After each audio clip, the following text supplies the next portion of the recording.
نحمدہ ونصلی علی رسولہ الکریم اما بعد فاعوذ باللہ من الشیطان الرجیم بسم اللہ الرحمن الرحیم رب اشرح لی صدری ویسر لی امری واحلل عقدۃ من لسانی یفقہوا قولی ربنا لا تؤاخذنا ان نسینا واخطانا۔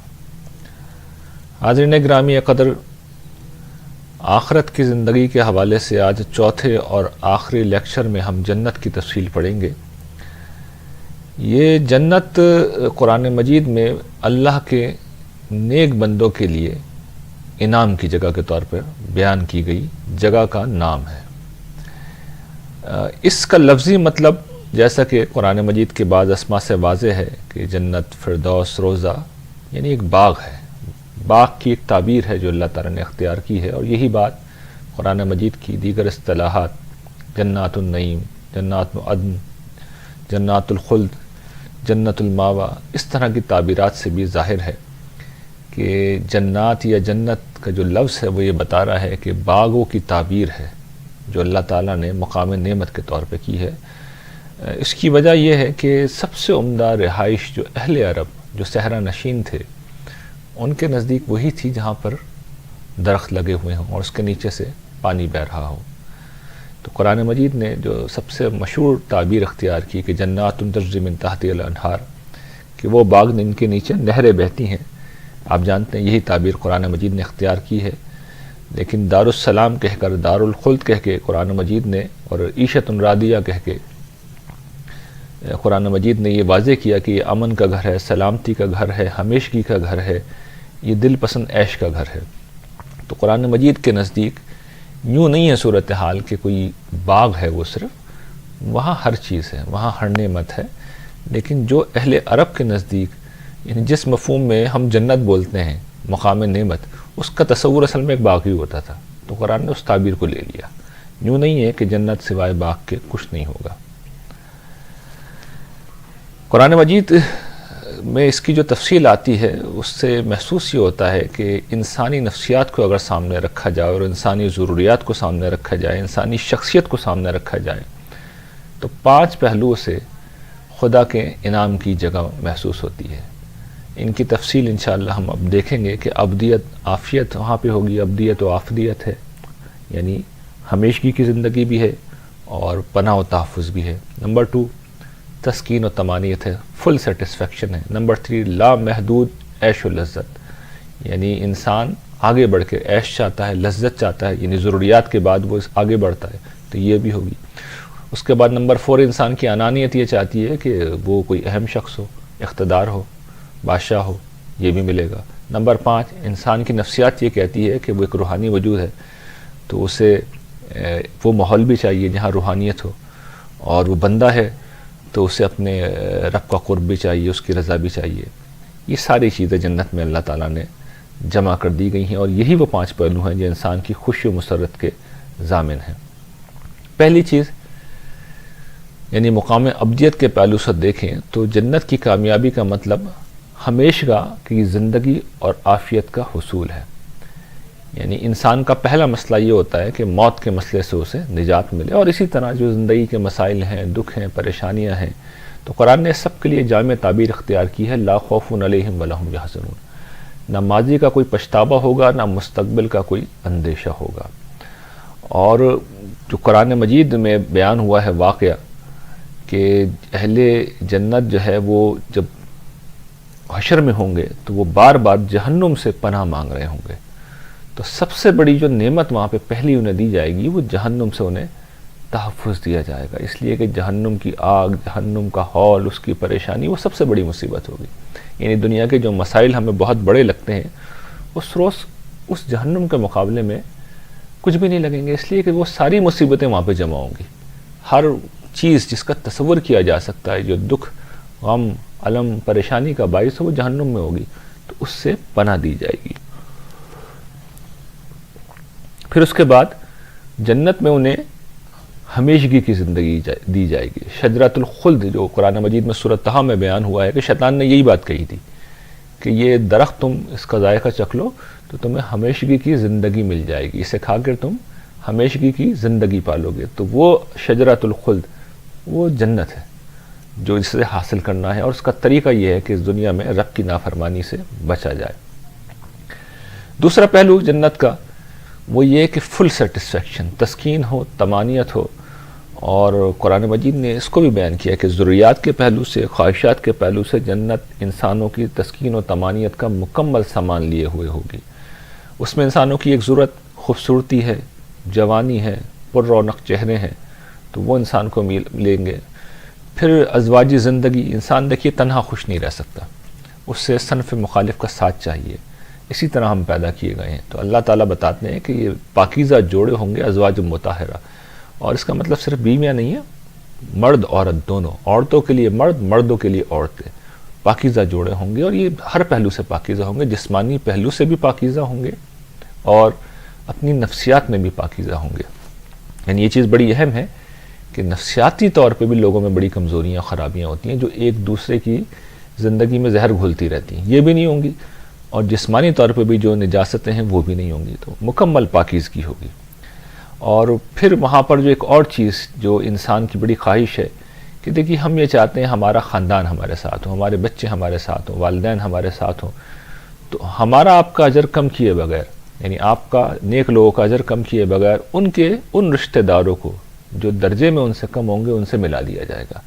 یہ اللہ تعالیٰ کی بہت بڑی نعمت ہوگی، اور یہ انسان کی خوشی کا بہت بڑا سامان ہوگی جو وہاں پر موجود ہوگا۔ اور پھر وہاں پر جو ماحول ہوگا، سرسبز باغ اور بہتی نہروں کی بستی، یہ قرآن مجید کی تعبیر ہے۔ ظاہر ہے کہ اس سے بھی بڑھ کر ہوگا، لیکن ہم آج بھی یہاں پر خوشی محسوس کرتے ہیں۔ ہم جب پکنک کا تصور ہے، انجوائمنٹ کا تصور ہے، وہ یہی ہے، تو یہ چیز وہاں پہ ہوگی۔ کوئی دکھ، بیماری، معذوری، بڑھاپا، محرومی، بوریت، مایوسی، فرسٹریشن، پریشانی، دکھ، غم، اندیشہ، کوئی نیگیٹیو چیز زندگی میں نہیں ہوگی۔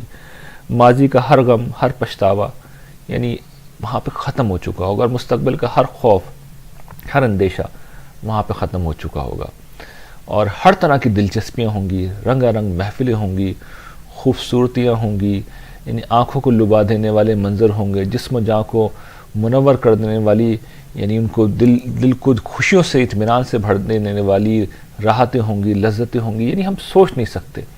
اور ہر بےہودگی سے وہاں ہم پاک ہوں گے، ہر بہتان، کدورت، بوریت، یعنی اس طرح کی ساری منفی چیزیں۔ یہ دنیا عجیب دنیا ہے، یعنی اس طرح کی ساری چیزوں سے اللہ تعالیٰ آپ کو بچا لیں گے۔ اور یہ چیزیں جب ملیں گی تو جنت کی رہائش گاہ کو ہر قسم کے سکون سے اور سرور سے اور اطمینان سے اور خوشی سے اور لذت سے بھر دیں گی۔ یعنی ایسا انسان کو سیٹسفیکشن ہوگی کہ انسان سونا بھی نہیں چاہیں گے، اور نہ انہیں ایسا جسم ہوگا کمزور کہ وہ سو سکیں۔ جس طرح اہل جہنم کا جسم اتنا طاقتور ہوگا کہ ہر طرح کے عذابوں کو جھیل کر پھر بھی زندہ رہے، اہل جنت کا جسم ہر طرح کی راحتوں کے باوجود بھی فریش رہے گا، طاقتور رہے گا کہ وہ ان راحتوں سے لطف اندوز ہو سکے، انجوائے کر سکیں، اور یہ انجوائمنٹ ان کی زندگی میں ہمیشہ رہے گا۔ یعنی وہ جنت اتنی خوبصورت جگہ ہے، ایسے کمال کی جگہ ہے کہ اس کی، یعنی یہی وہ جنت ہم نے دیکھی تھی، یہی جنت میں نے اور آپ نے دیکھی تھی، جس کے لیے اتنا بڑا رسک ہم نے مول لے لیا۔ یعنی ہم بیوقوف نہیں ہیں، ہم نے جو اس آزمائش میں چھلانگ لگائی ہے، وی آر ناٹ ایڈیٹس، ہم بیوقوف نہیں ہیں، ہم نے جنت کو اپنی آنکھوں سے دیکھا تھا، ہمیں دکھائی گئی تھی، اس کے بعد انسانیت کودی تھی، لیکن ہم نے کودے تو ٹھیک تھے، اس کے بعد غفلت میں پڑ گئے۔ جب غفلت میں پڑ گئے تو پھر نتیجہ جنت سے محرومی اور جہنم کا انجام ہے۔ تو یہ جنت ہے جو ہمیں اللہ تعالیٰ نے دوبارہ اس سے روشناس کرایا ہے۔ اور تیسرا پہلو اس جنت کا کیا ہے کہ دیکھیے انسان کیسی مخلوق ہے۔ انسان حیوان نہیں ہے کہ ضروریات پر قانع ہو جائے، انسان لامحدود عیش چاہتا ہے، ختم نہ ہونے والی لذت چاہتا ہے، مگر اس دنیا میں ہمیں جو جسم دیا گیا ہے وہ محدودیت اس کی راہ میں حائل ہے، یعنی بڑی لیمیٹیشنز ہے۔ جنت میں یہ ہر دیوار، محدودیت کی ہر دیوار اللہ تعالیٰ ڈھا دیں گے۔ اس کو ایک میں مثال سے سمجھاتا ہوں۔ یہ دیکھیے اس دنیا کی میں جو سب سے بڑی لذت انسانوں نے دریافت کی ہے وہ نشے کی لذت ہے۔ نشہ کیا ہے؟ سرور سے جسم کو بھر دیتا ہے۔ یعنی آپ نے کبھی دیکھا ہو کسی ہیروئن پینے والوں کو، وہ بیچارہ چاہے گندگی میں پڑا ہوا ہو لیکن اس کا دماغ آسمانوں پہ پہنچا ہوا ہوتا ہے، ایسا سکون اور ایسا سرور ہوتا ہے کہ وہ برباد ہو جاتا ہے لیکن وہ نشہ نہیں چھوڑتا۔ لیکن آپ اس کی جسم کو دیکھیں کہ اس کی محدودیت ہے نا، کہ اس کا جسم اس نشے کو برداشت نہیں کر پا رہا، تو لذت کی انتہا مل رہی ہے لیکن جسم برباد ہو رہا ہے۔ تو وہاں پر اللہ تعالیٰ یہ ہٹا دیں گے. لذت بے پناہ ہوگی اور جسم اتنا طاقتور ہوگا کہ اس لذت کو بھی وہ برداشت کر سکے گا. جس طرح اہل جہنم کا جسم عذاب کو برداشت کر سکے گا، ہمارا جسم لذت کو برداشت کرنے کے قابل ہوگا. یہ بھی بڑی شاید عجیب بات لگے آپ لوگوں کو، لذت کو بھی برداشت کرنا پڑتا ہے. یہ اس کی حد سے زیادہ ہو جائے تو وہ ناقابل برداشت ہوتی ہے. جس طرح نشے کی مثال ہم نے دیکھی.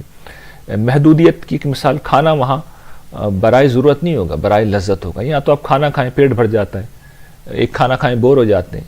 وہاں ورائٹی اتنی ہوگی، وہاں پر تنوع اتنا ہوگا، وہاں پر گنجائش اتنی ہوگی کہ کھاتے چلے جائیں. آپ کی نیت نہیں بھرے گی، آپ کا پیٹ نہیں بھرے گا. آپ ایک نعمت صرف اس وقت چھوڑیں گے جب اس سے زیادہ دوسری بہتر نعمت آپ کے سامنے آ جائے. یہی معاملہ پینے کی چیزوں کا ہوگا. قرآن مجید میں بیان کیا گیا ہے اہل عرب کے لحاظ سے کہ نہروں اور چشموں کی شکل میں وہاں پر پانی کی چیزیں ہوں گی یا پینے کے مشروبات ہوں گے. یہ نہر قرآن نے نام بیان کیے ہیں کہ پانی، دودھ، شہد اور شراب کی ہوں گی، جو جام بلوری کے اندر کے ساتھ پیش کی جائیں گی.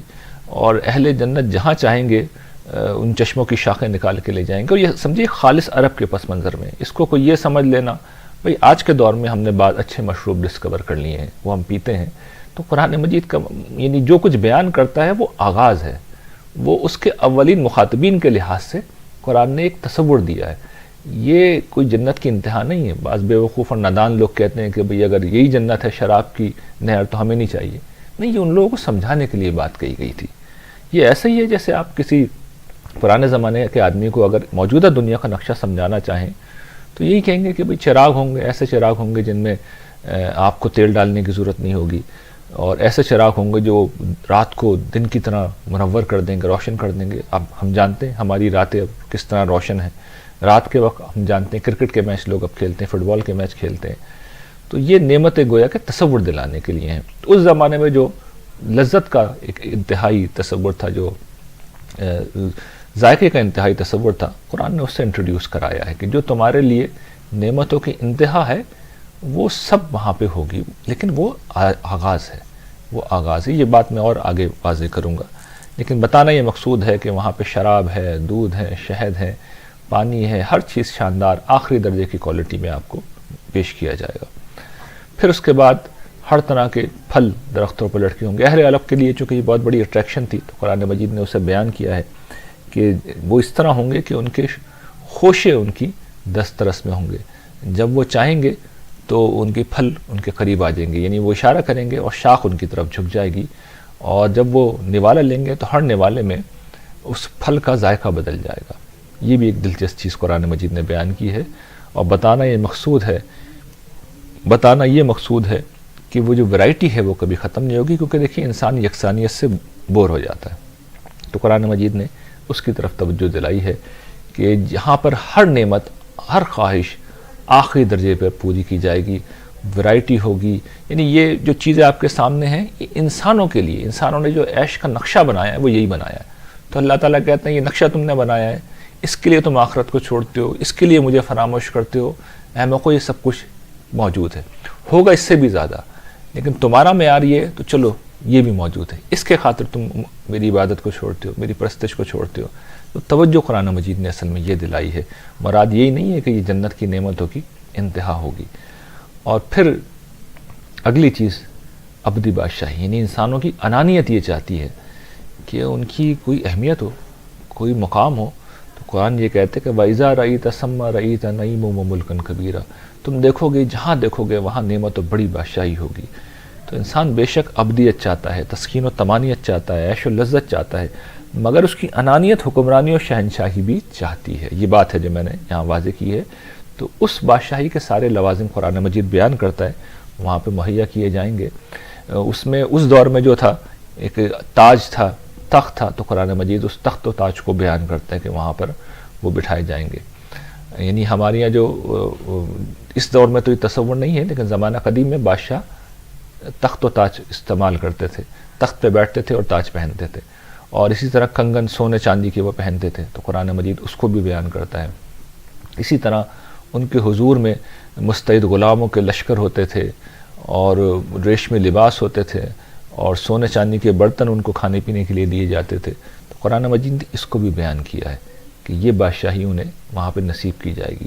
اور جو گویا کہ بڑے بڑے محلات لوگوں کے لیے آئیڈیل تھے، قرآن مجید اس کو بھی بیان کرتا ہے کہ تمہیں رہنے کے لیے یہ رہائش گاہیں دی جائیں گی، خوبصورت گھر دیے جائیں گے، اور بڑی سلطنت کے جو لوازم ہو سکتے ہیں، عالیشان محلات، وہ گویا کہ آخری درجے میں وہاں پر موجود ہوں گے. انتہائی حسین، انتہائی خوبصورت، انتہائی غیر معمولی، انتہائی نفیس فن تعمیر کا شاہکار گویا کہ وہ ہوں گے، اور جو خدا کے فرشتے تعمیر کریں گے، اور ہر نعمت سے وہ آراستہ ہوں گے. کسی چیز کی وہاں کمی نہیں ہوگی، جمال کے پہلو سے بھی، کمال کے پہلو سے بھی، راحت کے پہلو سے بھی، سکون کے پہلو سے بھی، ہر پہلو سے وہ ایک بے مثال جگہ ہوگی. اور پھر قرآن مجید نے تو میں نے جیسے کہ عرض کیا کہ اہل عرب کے لحاظ سے بیان کیا ہے، لیکن جس طرح میں بار بار توجہ دلا رہا ہوں کہ بادشاہی کے اور ہر دور کے معیار پہ وہ پورا اترے گی. اگر دور جدید میں کوئی نئی چیزیں بن گئی ہیں تو اس کا بھی آپ تصور کیجیے، اور جو انسان نہیں بنا سکے وہ گویا اس سے آگے کی دنیا ہوگی. یعنی انسان جو تصور بھی نہیں کر سکتے وہ اس سے آگے کی دنیا ہوگی. اسی طریقے سے مثال کے طور پر آج کے دور میں گاڑیوں کی سواریاں ہیں، تو آج انسان اس درجہ پہ پہنچے نا کہ گاڑیوں میں ہیرے لگا لیتے ہیں. یہ زیادہ سے زیادہ عیاشی کا تصور ہے. تو اعلیٰ ترین گاڑیاں جن میں ہیرے لگے ہوئے ہیں، یہ کوئی چیز نہیں ہے. ان میں سے بھی اعلیٰ درجے، ان سے بھی اعلیٰ درجے کی چیزیں وہاں پر موجود ہوں گی. لیکن جو ہمارا تصور ہے بادشاہی کا، نعمتوں کا، تو ہر زمانے کی نعمتوں سے زیادہ بہتر وہ نعمتیں ہوں گی. اور قرآن یہ بھی واضح کرتا ہے کہ آسمان سے لے کر زمین تک، زمین سے لے کر آسمان تک یہ پھیلی ہوئی ہوگی، بے حد و حساب ہوگی. یہ ہم نے بیان کیا، پہلے بھی بیان کیا تھا کہ زمین آسمان کو بدل کر کچھ سے کچھ کر دیا جائے گا تو بادشاہی میں تبدیل کیا جائے گا. اور پھر سب سے آخری اور سب سے اہم خصوصیت یہ ہے کہ انسان کے جذبہ عبودیت اور روحانیت کی مکمل تسکین وہاں پر ہوگی. خدا کی رضا وہاں پہ ملے گی، فرشتوں کا سلام ہوگا، ان کے دل ہر قسم کے کینے سے، بغض سے پاک کر دیے جائیں گے، ان کی نفسیات ہر قسم کی پیچیدگیوں سے اوپر اٹھا دی جائے گی. اور آخر میں اب جو بات آپ کے سامنے میں رکھنا چاہتا ہوں جو وہی ہے جو پہلے بھی عرض کر چکا ہوں کہ ایک دوسرے عالم کی روداد ہے جس کی اصل حقیقت تو اپنے وقت ہی پر سامنے آئے گی. لیکن اس دنیا میں اور خاص کر نزول قرآن کے وقت لوگوں کے ذہن میں نعمت و بھلائی کا جو ممکنہ تصور تھا، جو بہترین تصور تھا، قرآن مجید نے اس کو سامنے رکھ کر جنت کا نقشہ بیان کیا ہے. یہ لمیٹیشن نہیں ہے، یہ حد نہیں ہے، یہ انتہا نہیں ہے، یہ آغاز ہے. ایسا نہیں ہوگا کہ جنت بس انہی نعمتوں کا نام ہے جس کا قرآن میں ذکر کیا گیا، وہ اس سے بہت آگے کی چیز ہوگی، بہت آگے کی چیز ہوگی. اور قرآن مجید نے اس کو بیان کیا ہے. قرآن مجید نے بیان کیا سورہ سجدہ میں کہ پھر کوئی نہیں جانتا کہ ان کے اعمال کے صلے میں آنکھوں کی ٹھنڈک کا کیا سامان ان کے لیے چھپا کر رکھا گیا ہے. اور رسول اللہ صلی اللہ علیہ وسلم نے اس کو اس طرح بیان کیا ہے کہ اللہ تعالیٰ نے اپنے بندوں کے لیے وہ کچھ وہاں پہ رکھا ہے جسے نہ آنکھوں نے دیکھا، نہ کانوں نے سنا، اور نہ کسی انسان کے دل میں اس کا خیال کبھی گزرا ہے. یعنی وہ تصور سے ماورا ہوگی. اور اسی لیے قرآن مجید نے اس پورے بیان کو نزول کہا ہے، نزول کہا ہے، ابتدائی مہمانی کا سر و سامان.